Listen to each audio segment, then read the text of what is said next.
Oke, baik. Nampaknya sudah mulai siap ini ya untuk mendapatkan materi yang kedua dan kita masih punya door prize juga ya, teman-teman. Siapa yang nanti aktif ya, siapa yang nanti aktif di materinya Bu Krisna Wahyuningsih gitu ya. Mbak Krisna, boleh ya, Bu? Saya panggil Mbak saja. Oke, yuk kita sambut tepuk tangan yang meriah luar biasa dari Mbak Krisna Wahyuningsih SHM Hum, Kepala Bidang Hub Bin Tepuk tangan, Syaker tepuk tangan. Naker Kabupaten Probolinggo. Tepuk tangan dong. Oke, silakan Mbak Krisna. Tangan. Ini tepuk tangan. Ya, terima kasih host. Perkenalkan dulu, mungkin sudah kenal ya. Saya Krisna Wahyuningsih, mewakili dari Dinas Tenaga Kerja Kabupaten Probolinggo. Saya menjabat sebagai Kepala Bidang Hubungan Industrial dan Syarat Kerja. Gitu. Mungkin saya minta tolong nanti ya materinya dari pihak panitia ya, seperti itu ya. Boleh nanti dibantu ya, Mas Syarifuddin. Ya, gitu. Sebenarnya sudah banyak tadi ya disampaikan oleh Mas Tommy ya, Mas Tommy terkait dengan PHK. Nanti juga akan saya sampaikan juga terkait juga dengan sama PHK. Tapi yang lebih detail tadi sebenarnya Mas Tommy ya, terkait dengan perolehan uangnya ya gitu. Alhamdulillah, puji syukur kehadirat Allah Subhanahu wa taala, saya dapat hadir di sini dan terima kasih kepada direktur dan kawan-kawan dan teman-teman semuanya di PT Mitra Energi 9 dan karyawan Kopkar Mitra Energi Sejahtera. Selamat pagi, salam sehat. Semoga sehat semuanya ya yang ikut di sini. Alhamdulillah. Amin. Saya akan menyampaikan terkait dengan sosialisasi PP 35 tahun 2021 tentang PKWT, alih daya, waktu kerja, waktu istirahat, dan PHK. Ya. Pertama-tama kita berbicara dulu tentang Undang-Undang Nomor 11 Tahun 2020 terkait dengan Omnibus Law, jadi Undang-Undang Cipta Kerja. Ya. Langkah strategis dalam penciptaan lapangan kerja yaitu dari Undang-Undang Cipta Kerja kita melihat kondisi saat ini, itu dan juga mengapa perlu Undang-Undang Cipta Kerja, dan di beberapa tahun yang akan mendatang, di tahun yang saya perkirakan di tahun 2045. Nah, seperti itu. Kondisi saat ini memang kondisi dilihat dari kondisi global, juga kondisi internal, masalah ekonomi dan bisnis, seperti itu.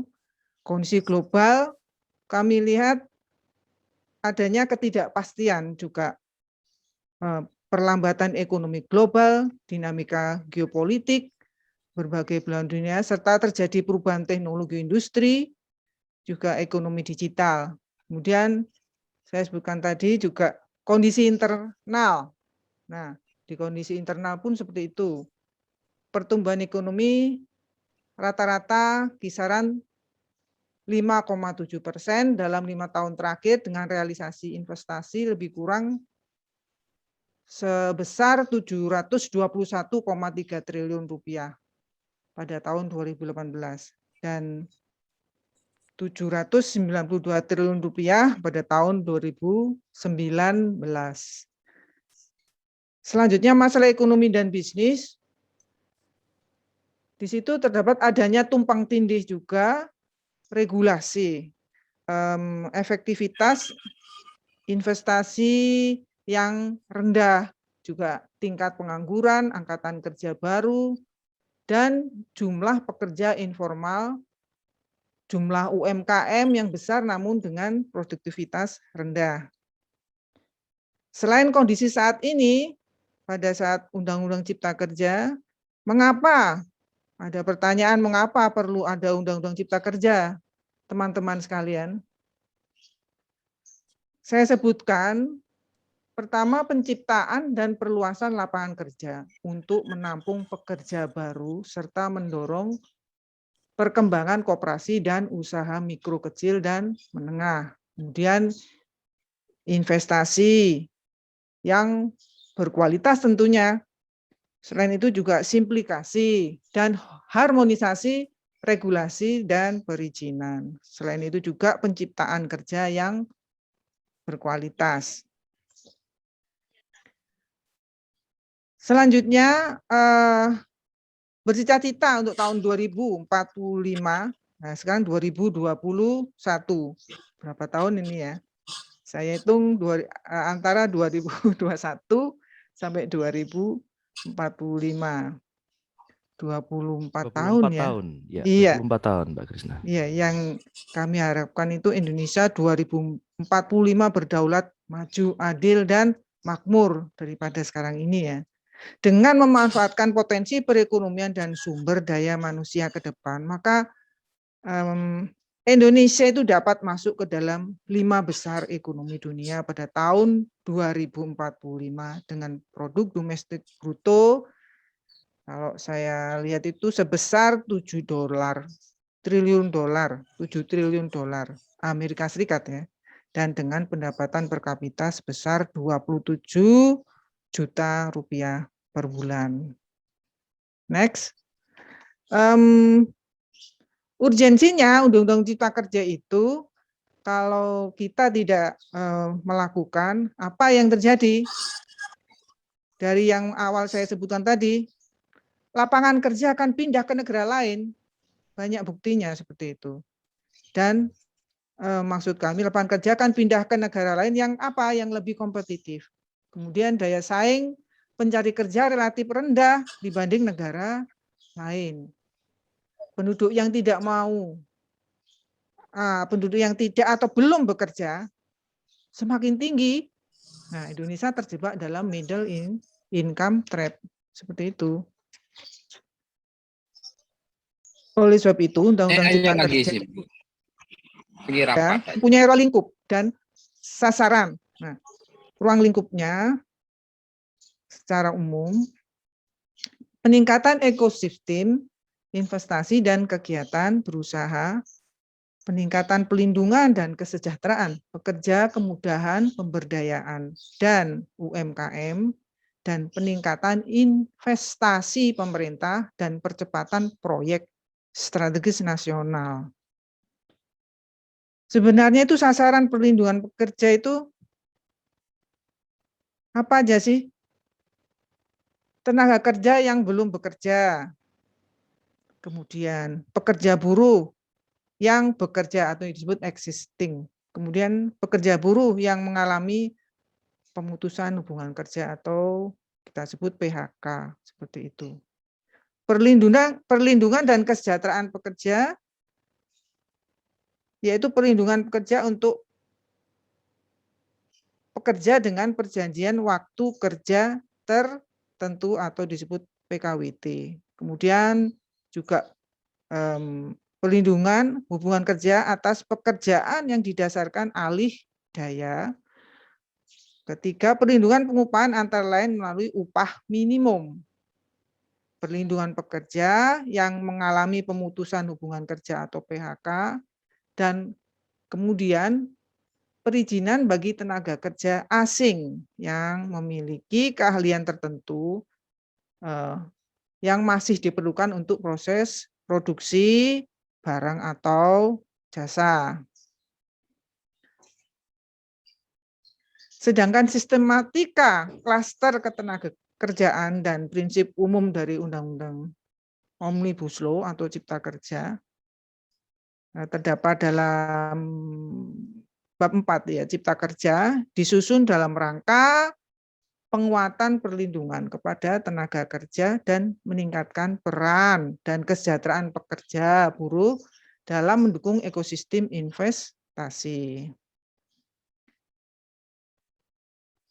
Undang-Undang Cipta Kerja atau Klaster Ketenagakerjaan sebenarnya itu mengubah, menghapus, menetapkan pengaturan baru terhadap beberapa ketentuan yang diatur sebelumnya. Sebelumnya itu dalam 4 undang-undang, saya sebutkan 4 undang-undang, yaitu Undang-Undang Nomor 13 Tahun 2003 tentang ketenagakerjaan yang lama ya, Undang-Undang Nomor 40 Tahun 2004 tentang Sistem Jaminan Sosial Nasional, kemudian Undang-Undang Nomor 24 2011 tentang Badan Penyelenggaraan Jaminan Sosial, dan Undang-Undang 18 tahun 2017 tentang perlindungan pekerja migran Indonesia. Nah, sebenarnya prinsip umumnya yaitu penyusunan perhatikan hasil putusan Mahkamah Konstitusi atas uji materi Undang-Undang Nomor 13 tahun 2003 yang sebelumnya itu ya. Prinsip umumnya. Kemudian juga ketentuan sanksinya ketenagakerjaan dikembalikan pada Undang-Undang Nomor 13 tahun 2003 dengan penyesuaian terhadap ketentuan sanksi di bidang perizinan dan putusan Mahkamah Konstitusi. Yang saya sebutkan tadi pasal-pasal yang ada dalam Undang-Undang Existing sepanjang tidak diubah dan dihapus oleh Undang-Undang Cipta Kerja, maka pasal-pasal tersebut tetap berlaku. Ya, masih tetap berlaku seperti itu. Jadi Bapak, Ibu, teman-teman sekalian juga harus membaca Pak undang-undang tentang ketenagakerjaan atau Omnibus Law. Jadi bisa melihat pasal-pasal apa saja yang tetap berlaku.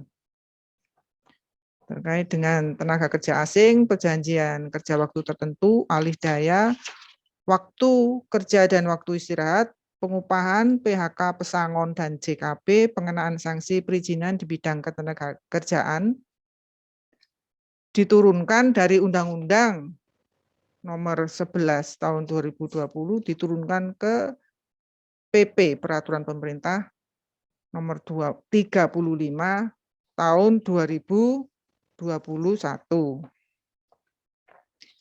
Sebenarnya substansi pokok dari PP Peraturan Pemerintah Nomor 35 Tahun 2021 itu perjanjian kerja waktu tertentu, alih daya, waktu kerja dan waktu istirahat, kemudian pemutusan hubungan kerja atau PHK, dan pengenaan sanksi.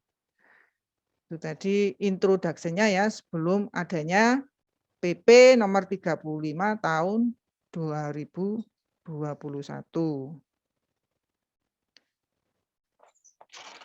Yang pertama kita membahas tentang next PKWT.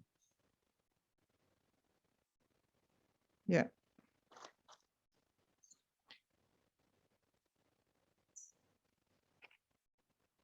PKWT sebenarnya jenis dan dasar PKWT itu ada 3.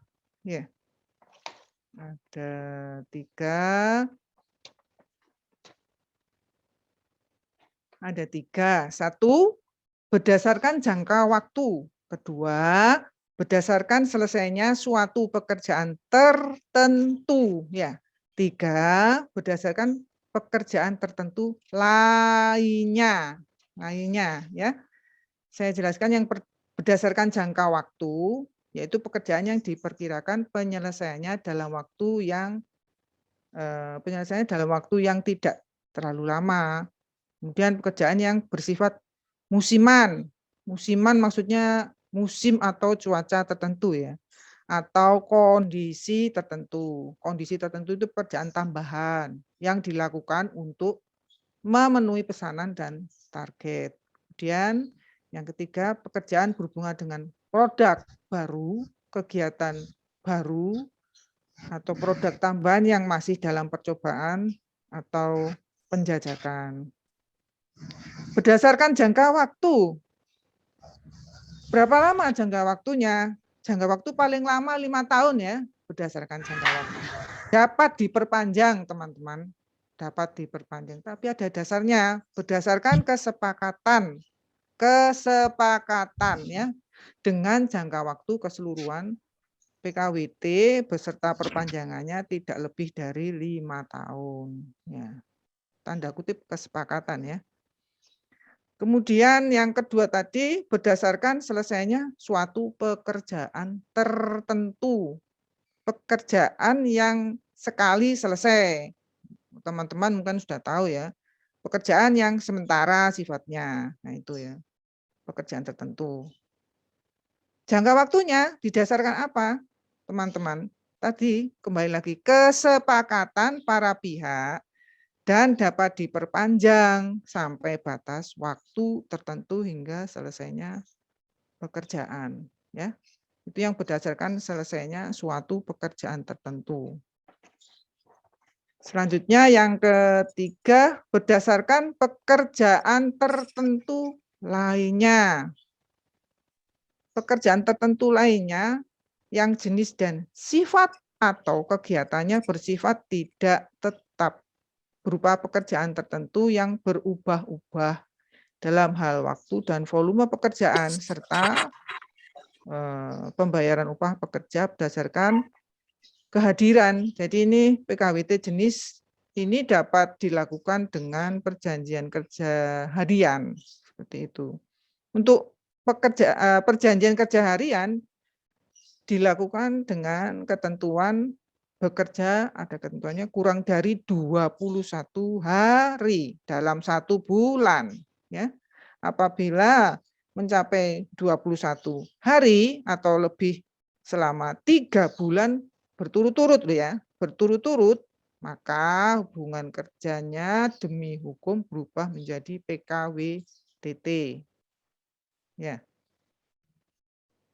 Lebih kurangnya memuat perjanjian kerja harian itu dapat dicari secara kolektif dengan sekurang-kurangnya nama, alamat pekerja, jenis pekerjaan yang dilakukan, nama alamat perusahaan atau pemberi kerja, besarnya upah. Kemudian pengusaha wajib memenuhi hak-hak pekerja ya, wajib. Tanda kutip wajib memenuhi hak pekerja termasuk hak atas program jaminan sosial. Oke. Ketentuan umumnya dari PKWT paling sedikit memuat nama, alamat perusahaan dan jenis usaha, kemudian nama, jenis, kelamin, umur, dan alamat pekerja, jabatan atau jenis pekerjaan, tempat pekerjaan juga, besaran upah dan cara pembayaran, hak dan kewajiban pengusaha dan pekerja sesuai dengan ketentuan peraturan perundang-undangan, dan garing atau syarat kerja yang diatur dalam peraturan perusahaan atau perjanjian kerja bersama, mulai dan jangka waktu berlakunya PKWT, tempat dan tanggal PKWT dibuat, dan tanda tangan para pihak dalam PKWT. Perjanjian kerja atau PK itu untuk waktu tertentu dibuat secara tertulis serta harus menggunakan bahasa Indonesia dan huruf Latin, sudah tertera di pasal 57 ayat 1 Undang-Undang Ketenagakerjaan. Sedangkan larangan dalam PKWT tidak dapat mensyaratkan adanya masa percobaan kerja ya. Kemudian tidak dapat diadakan untuk pekerjaan yang bersifat tetap karena waktu tertentu. Kemudian pencatatannya PKWT dicatatkan secara daring boleh pada Kementerian Ketenagakerjaan paling lambat 3 hari setelah PKWT ditandatangani. Selama sistem pencatatan daring belum tersedia, pencatatan melalui Disnaker Kabupaten Kota 7 hari. 7 hari setelah PKWT ditandatangani. Selain ketentuan umum PKWT, kita berbicara tentang berakhirnya PKWT. Nah ini.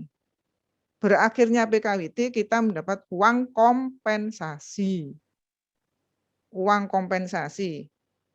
Si pengusaha wajib memberikan uang kompensasi kepada pekerja, ya, pekerja PKWT. Yang PKWT-nya berakhir karena jangka waktunya atau selesainya pekerjaan yang telah ditentukan dengan masa kerja paling sedikit 1 bulan secara terus-menerus, ya. Terdapat dalam pasal 61A Undang-Undang Ketenagakerjaan dan pasal 15 PP 35 2021. Kemudian apabila PKWT-nya diperpanjang, uang kompensasi diberikan saat selesainya jangka waktu PKWT sebelum perpanjangan dan terhadap jangka waktu perpanjangan. Uang kompensasi berikutnya diberikan setelah perpanjangan jangka waktu PKWT berakhir atau selesai. Nah, kita menghitung besaran uang kompensasi diberikan sesuai dengan ketentuan sebagai berikut. PKWT selama 12 bulan secara terus-menerus diberikan sebesar 1 bulan upah. Ya. PKWT selama 1 bulan atau lebih tetapi kurang dari 12 bulan atau lebih dari 12 bulan dihitung secara proporsional dengan perhitungan masa kerja dibagi 12 bulan dikali 1 bulan upah. Ini uang kompensasi, ya. Dan yang C, komponen upah dalam perhitungan uang kompensasinya itu upah tanpa tunjangan atau upah pokok, kemudian upah pokok dan tunjangan tetap. Nah, ini di dalam kompensasi berakhirnya PKWT ada pengecualiannya juga.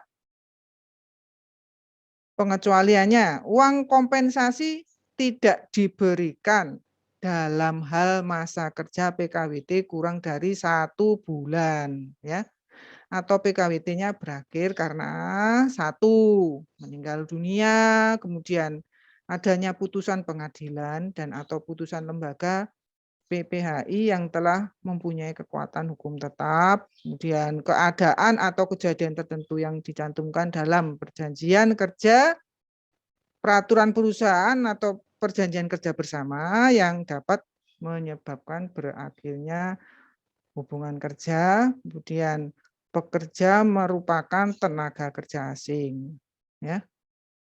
Jadi uang kompensasi tidak diberikan yang saya sebutkan tadi ya 4 item. Kemudian uang kompensasi untuk pekerja pada usaha mikro dan kecil diberikan sesuai kesepakatan, ya.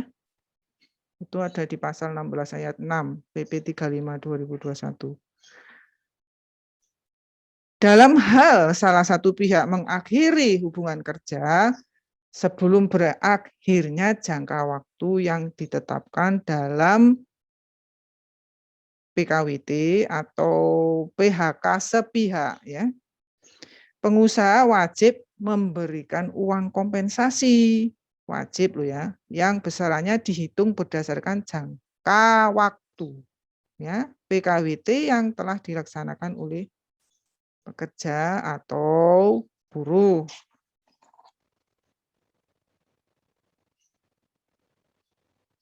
Ada ketentuan transisi PKWT, ya, sebelum Undang-Undang Cipta Kerja. Pada saat PP 35 2021 mulai berlakunya kan tanggal 2 Februari 2021. Nah, PKWT yang telah ada dan jangka waktunya belum berakhir masih tetap berlaku sampai dengan berakhirnya PKWT. Seperti itu, ya.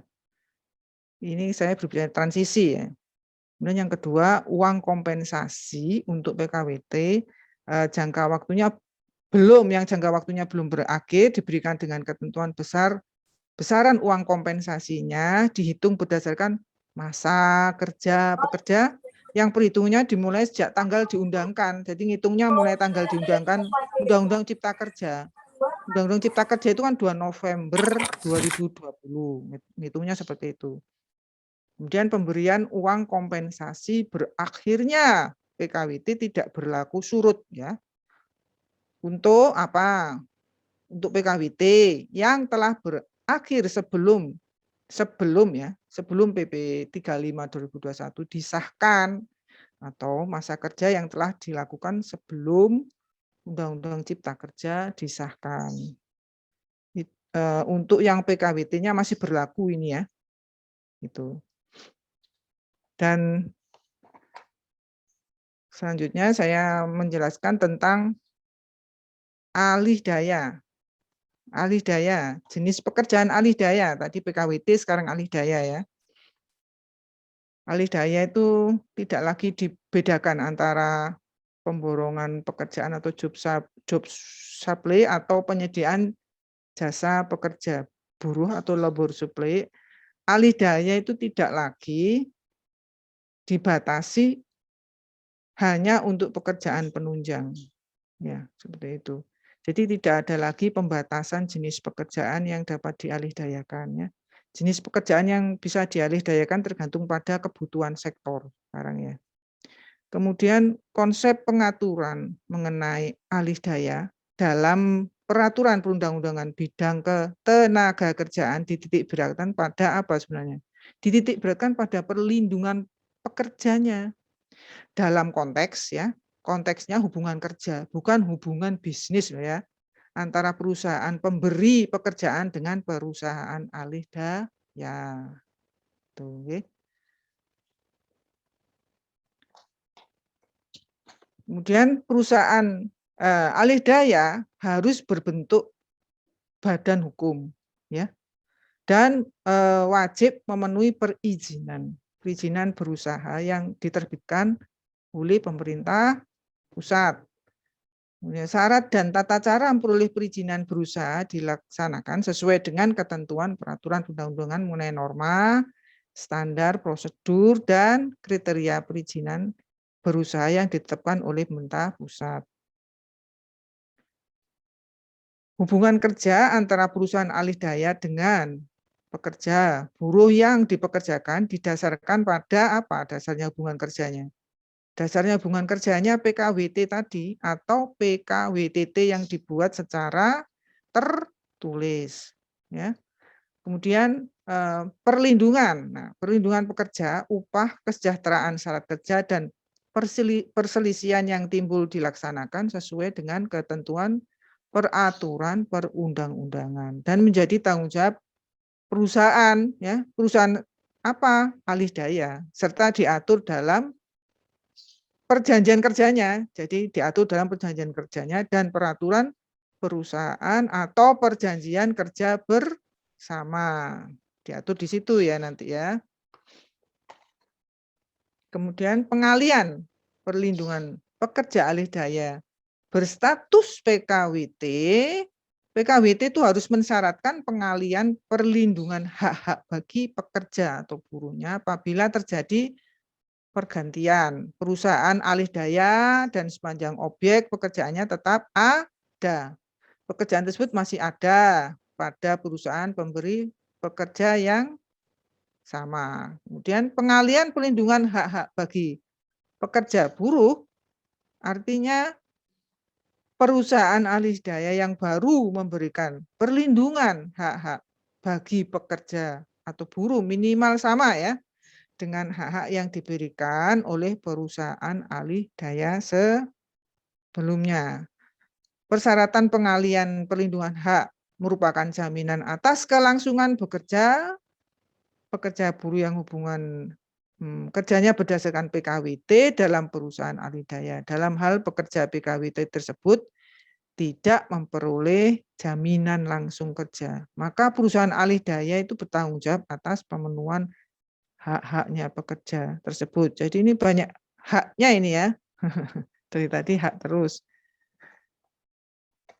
Berbicara tentang berikutnya, slide berikutnya, waktu kerja dan waktu istirahat. Jenis waktu kerja ada 3, waktu kerja standar, kurang dari standar, lebih dari standar.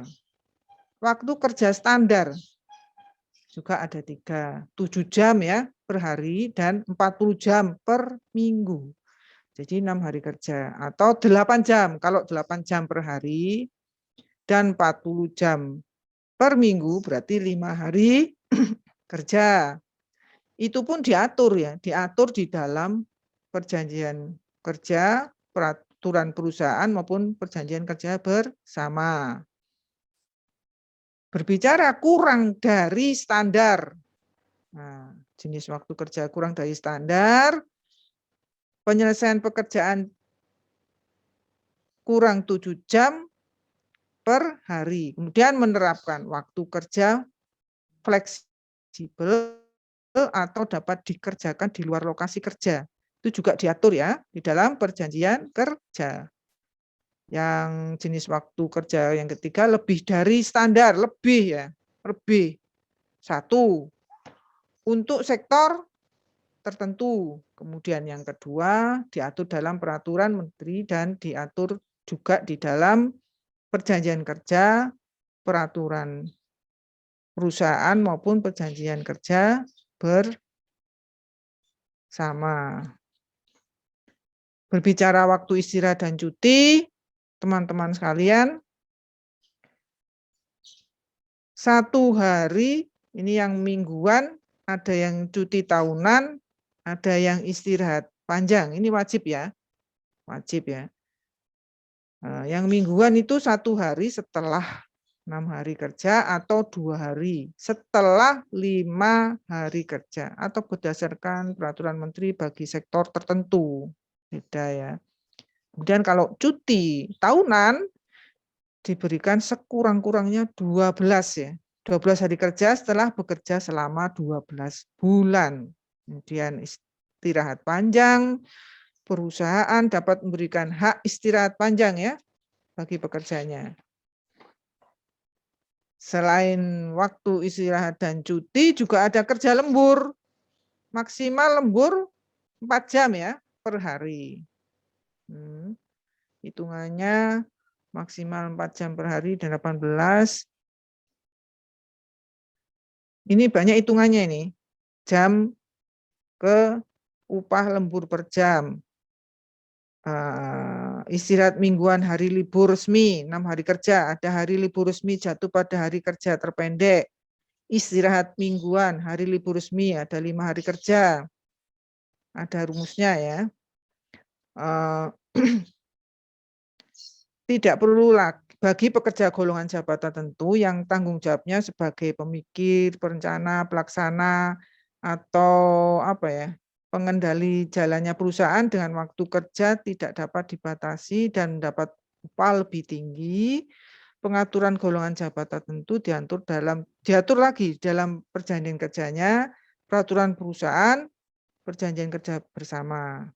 Apabila tidak diatur, maka golongan jabatan tersebut berhak atas upah kerja lembur ya. Itu. Nah, ini berbicara tentang yang selanjutnya, next, pemutusan hubungan kerja atau PHK. Sebenarnya prinsip dasar PHK itu pengusaha, pekerja, serikat pekerja, dan pemerintah harus mengupayakan agar tidak terjadi pemutusan hubungan kerja seperti itu. Ya. Kemudian dalam hal PHK tidak dapat dihindari, maksud dan alasan PHK diberitahukan oleh pengusaha kepada pekerja atau serikat pekerja di dalam perusahaan. Ini bagi pekerja yang merupakan anggota serikat pekerja.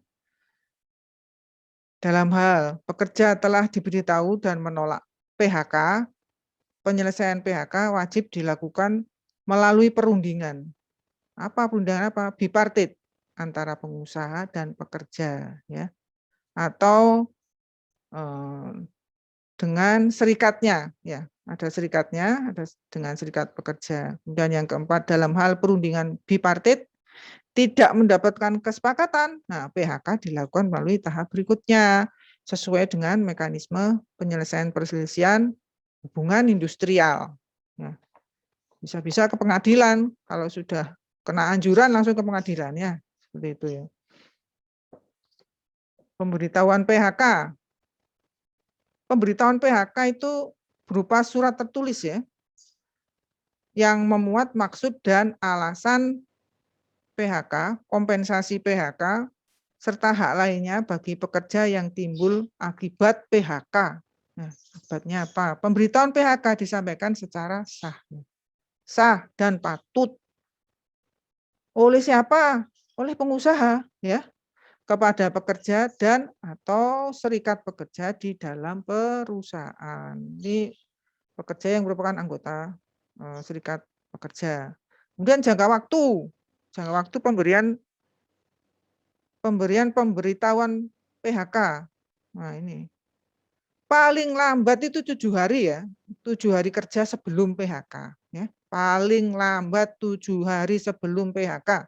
Dalam hal PHK dilakukan dalam masa percobaan atau paling lambat 14 hari kerja sebelum PHK, atau PHK selain dikarenakan tidak lulus, maksudnya tidak lulus masa percobaan PHK yang tidak memerlukan pemberitahuan PHK. Pemberitahuan PHK itu tidak perlu dilakukan oleh pengusaha dalam hal apa? Dalam hal pekerja buruh ya mengundurkan diri atas kemauannya sendiri. Kemudian hubungan kerja berakhir sesuai dengan PKWT. Jadi PKWT-nya berakhir. Kemudian mencapai usia pensiun sesuai dengan perjanjian kerja, peraturan perusahaan, perjanjian kerja bersama.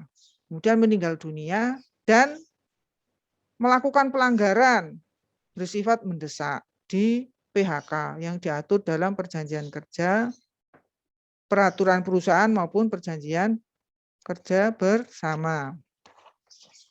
Tata caranya pemutusan hubungan kerja, SOP-nya ya, yang PHK tidak dapat dihindari ya. Oke. PHK diberitahukan, wajib ini ya. PHK itu wajib diberitahukan kepada pekerja dan serikat atau serikat buruh atau serikat pekerjanya. Nah, pemberitahuan disampaikan secara sah, harus sah ya, secara sah dan patut dalam jangka waktu tadi saya sebutkan ya, dalam waktu tertentu 7 sampai 14 hari kerja sebelum PHK. Jadi PHK tertentu tidak, kalau PHK tertentu tadi saya sebutkan tidak memerlukan pemberitahuan. Pekerja tidak menolak. Nah, ini kan di PHK tidak menolak. Juga ada reaksinya pekerja menolak, ya. Pekerja tidak menolak. Nah, pengusaha wajib melaporkan PHK ke instansi ketenagakerjaan. Pelaporan ini terkait juga dengan pengajuan manfaat jaminan sosial tadi disebutan sama Pak Tommy tadi ya. Seperti itu.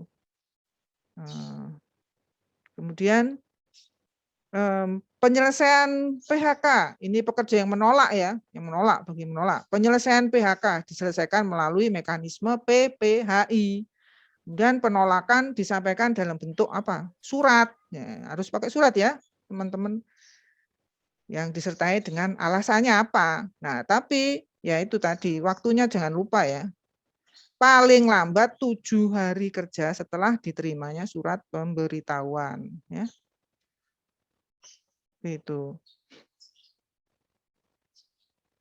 Sedangkan besaran kompensasinya PHK itu ada 3 ya. Dapat pesangon ya. Mestinya kayak yang dicari kalau datang ke Disnaker yang satu ini ya, dapat pesangon mesti ya. Yang dicari pesangon. 1 dapat pesangon ya, kompensasinya. 2 uang penghargaan masa kerja, kemudian uang pengganti hak ya.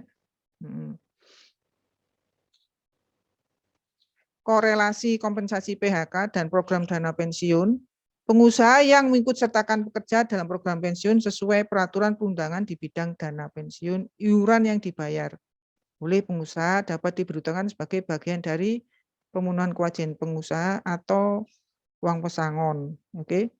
Jika perhitungan manfaat dari program pensiun tersebut lebih kecil dari uang pesangon atau uang uang pesangon serta uang pisah, maka selisihnya dibayar oleh, ada selisihnya mesti ya, dibayar oleh pengusaha. Jadi pengusaha yang membayarkan. Juga pelaksanaan ketentuan diatur, semua diatur dalam perjanjian kerja ya, perjanjian kerja, peraturan perusahaan maupun perjanjian kerja bersama.